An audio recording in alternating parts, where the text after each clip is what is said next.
جناب نرجس خاتون سلام اللہ علیہا، آپ کی شان و شوقت، مقام و منزلت، عظمت و جلالت کے لیے اتنا ہی کہنا کافی ہے کہ آپ کو اللہ رب العزت نے حضرت امام مہدی عجل اللہ تعالی فرج الشریف کی ولادت کے لیے وسیلہ بنایا، اور آپ ہی اس نور الہی کی امین قرار پائی کہ جو اس دنیا کو عدل و انصاف سے اس طرح سے بھر دیں گے کہ جس طرح سے وہ پہلے ظلم و جور سے بھری ہوگی۔ آئیے ولادت امام مہدی عجل اللہ تعالی فرج الشریف کا پس منظر جانیں اس ویڈیو میں۔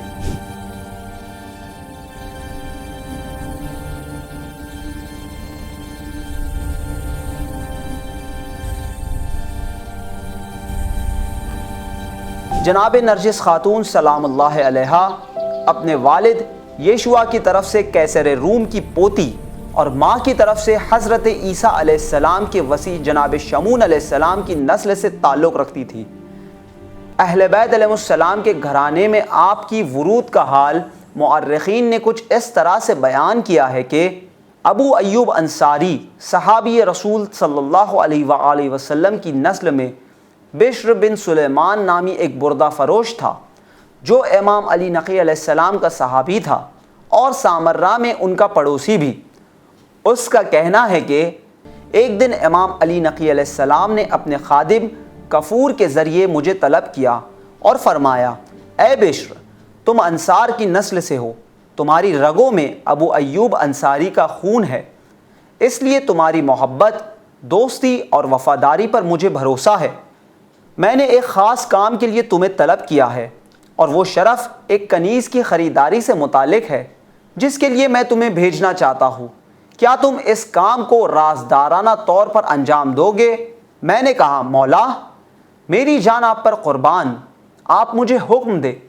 اس کے بعد حضرت نے رومی زبان میں تحریر شدہ مکتوب کے ساتھ 200 اشرفیوں کی ایک تھیلی میرے حوالے کرتے ہوئے فرمایا، تم اسے لے کر بغداد چلے جاؤ۔ جب تم وہاں دریائے فرات کے مغربی گھاٹ پر پہنچو گے تو تمہیں بردہ فروشوں کی چند کشتیاں نظر آئے گی، اور ان میں برائے فروخت کچھ کنیزیں ہوگی جن کے ارد گرد خریدار عرب نوجوانوں کے سرداروں اور بنی عباس کے وکیلوں کی ایک بھیڑ جمع ہوگی۔ ان بردہ فروشوں میں عمر ابن یزید نامی بھی ایک شخص موجود ہوگا جس کی کشتی میں ایک نقاب پوش کنیز ہوگی، اور وہ کسی کے ہاتھ بکنے پر تیار نہ ہوگی، یہاں تک کہ بنی عباس کے وکیلوں میں سے ایک شخص عمر ابن یزید سے کہے گا کہ 300 دینار کے عوض اس کنیز کو میرے ہاتھوں فروخت کر دے۔ اس کی زبان سے یہ کلمات سن کر کنیز عربی زبان میں اس سے مخاطب ہو کر جواب دے گی کہ اے شیخ، اپنا مال کیوں برباد کرتا ہے؟ اگر تو سلیمان ابن داؤد کا تخت و تاج بھی لا کر میرے قدموں میں ڈال دے گا تو بھی میں تیری طرف رغبت نہیں کر سکتی۔ کنیز کے اس جواب پر عمر ابن یزید مایوس ہو کر اس سے کہے گا کہ جب کوئی خریدار تیری طرف متوجہ ہوتا ہے تو اس کے ہاتھوں بکنے سے صاف انکار کر دیتی ہے، آخر میں کون سا طریقہ اختیار کروں؟ بی بی نرجس سلام اللہ علیہا اس سے کہتی ہے کہ اے عمر ابن یزید، اس امر میں پریشان نہ ہو اور جلدی نہ کر، مجھے جس خریدار کا انتظار ہے وہ عنقریب میرے بارے میں تجھ سے بات کرنے والا ہے۔ اے بشر، تم اس وقت اس بردہ فروش کو میرا خط دینا اور کہنا کہ اس کنیز کے نام پر ایک سید کا خط ہے، اسے دے دو تاکہ وہ اسے پڑھ کر اگر راضی ہو تو میں خریداری کے لیے ان کی طرف سے وکیل ہوں۔ بشر کہتا ہے کہ جب عمر ابن یزید بردہ فروش نے وہ خط ان معظمہ کو دیا اور انہوں نے پڑھا تو ان کی آنکھوں میں آنسو بھر آئے۔ انہوں نے عمر ابن یزید سے کہا، تو اس خریدار کے ہاتھ مجھے فروخت کر دے، میں راضی ہوں۔ آخر امام علیہ السلام نے جو اشرفیوں کی تھیلی دی تھی اسی رقم پر معاملہ طے پایا، اور میں قیمت ادا کر کے ان معظمہ کو اپنے ساتھ اپنی قیامگاہ لے آیا۔ میں نے دیکھا کہ وہ انتہائی خوش ہے اور امام علیہ السلام کے خط کو بار بار اپنی آنکھوں سے لگاتی ہے۔ میں نے ان سے پوچھا، جسے آپ جانتی بھی نہیں، ان کی تحریر سے اتنی رغبت و عقیدت کیوں؟ جواب میں انہوں نے فرمایا، اے بشر، تمہارا عارفانہ ذوق ابھی نامکمل ہے، میری رودات سنو۔ میرا نام ملکہ ہے، میں یشوع کی بیٹی اور قیصر روم کی پوتی ہوں۔ میری ماں کا سلسلہ نسب حضرت عیسیٰ علیہ السلام کے وسیع جناب شمعون علیہ السلام سے جا ملتا ہے۔ میں تمہیں ایک عجیب امر سے آگاہ کرنا چاہتی ہوں، اور وہ یہ کہ جب میں 13 برس کی تھی تو میرے دادا قیصر روم نے چاہا کہ میرا عقد اپنے بھتیجے سے کرے۔ چنانچہ اس نے 300 حوارین عیسیٰ، 300 علماء نصارہ، 700 اکابرین اور 4000 سرداران لشکر کو جمع کیا، اور وہ تخت منگوایا جو 40 پایوں پر نصب تھا، جسے اس نے ہیرے جواہرات سے سجا کر ایک بلندی پر رکھا۔ اس نے اپنے بھتیجے کو اس تخت پر بٹھایا اور پادریوں کو حکم دیا کہ وہ شادی کی رسومات انجام دے۔ ابھی رسومات شروع ہی نہیں ہوئی تھی کہ قصر سلطانی میں زلزلہ آ گیا۔ تمام اسالیب زمین پر گر پڑے، تخت کے تمام پائے چکنا چور ہو گئے، اور دولہا بھی تخت سے گر کر بے ہوش ہو گیا۔ تمام پادریوں پر خوف و دہشت کا عالم طاری ہو گیا۔ انہوں نے قیصر روم سے کہا، اے بادشاہ، ہمیں ان رسومات کی انجام دہی سے معاف کر۔ علماء نصارہ کی اس معذرت پر میرے دادا نے رنجیدہ ہو کر کہا، ستونوں کو دوبارہ قائم کیا جائے، اور اس بار دولہے کے بھائی کو میرے پاس لاؤ تاکہ اس لڑکی کی شادی میں اس کے ساتھ کر دوں۔ چنانچہ دوبارہ آرائش ہوئی، اور جب علماء نصارہ نے انجیل کے اوراق کھولے تو پھر پہلے جیسا حادثہ رونما ہوا، اور میرے دادا مغموم ہو کر وہاں سے چلے گئے۔ اسی رات میں نے خواب میں دیکھا کہ قیصر روم کے محل میں جہاں پر تخت نصب کیا گیا تھا، وہیں پر حضرت مسیح علیہ السلام نے اپنے حواریوں کی ایک جماعت کے ساتھ نور کا ایک منبر نصب کیا، اور اسی درمیان پیغمبر اسلام صلی اللہ علیہ وآلہ وسلم، ان کے وسیع اور دیگر بزرگوار قصر میں داخل ہوئے۔ حضرت مسیح علیہ السلام نے آگے بڑھ کر ان کا استقبال کیا۔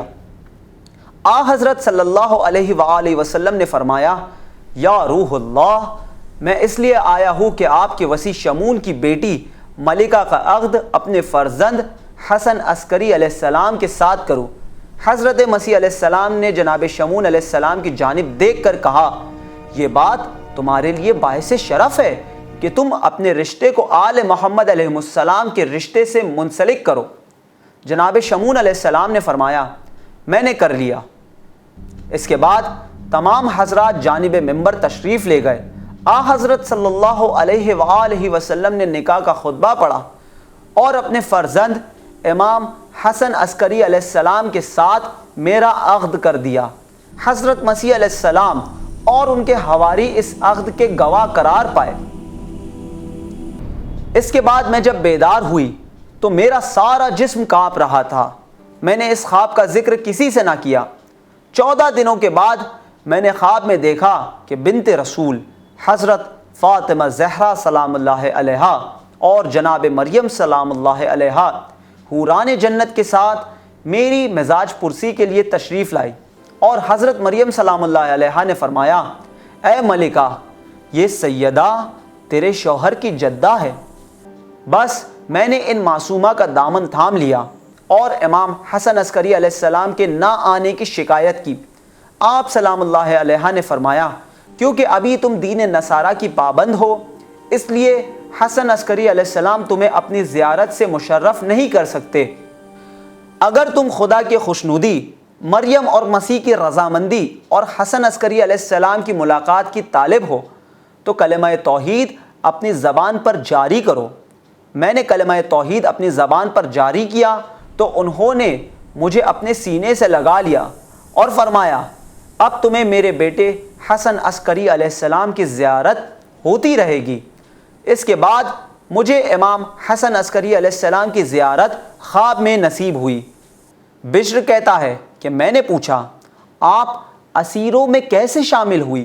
بی بی نرجس سلام اللہ علیہ نے کہا کہ امام حسن عسکری علیہ السلام نے مجھے ایک شب حکم دیا کہ تمہارے دادا فلاں روز مسلمانوں سے لڑنے کے لیے لشکر بھیجے گا، تم کنیزوں کے ساتھ ان کے لباس میں مل جانا۔ میں نے امام علیہ السلام کے اس حکم کی تعمیل کی اور مسلمانوں کے ہاتھوں گرفتار ہو کر یہاں تک پہنچی، اور اب جو میرا حال ہے وہ تم دیکھ رہے ہو کہ میں اپنی منزل کی طرف بڑھ رہی ہوں۔ بشر کہتا ہے کہ میں نے ان معظمہ کو اپنے ہمراہ بڑے ادب و احترام کے ساتھ امام علی نقی علیہ السلام کی خدمت میں پیش کیا۔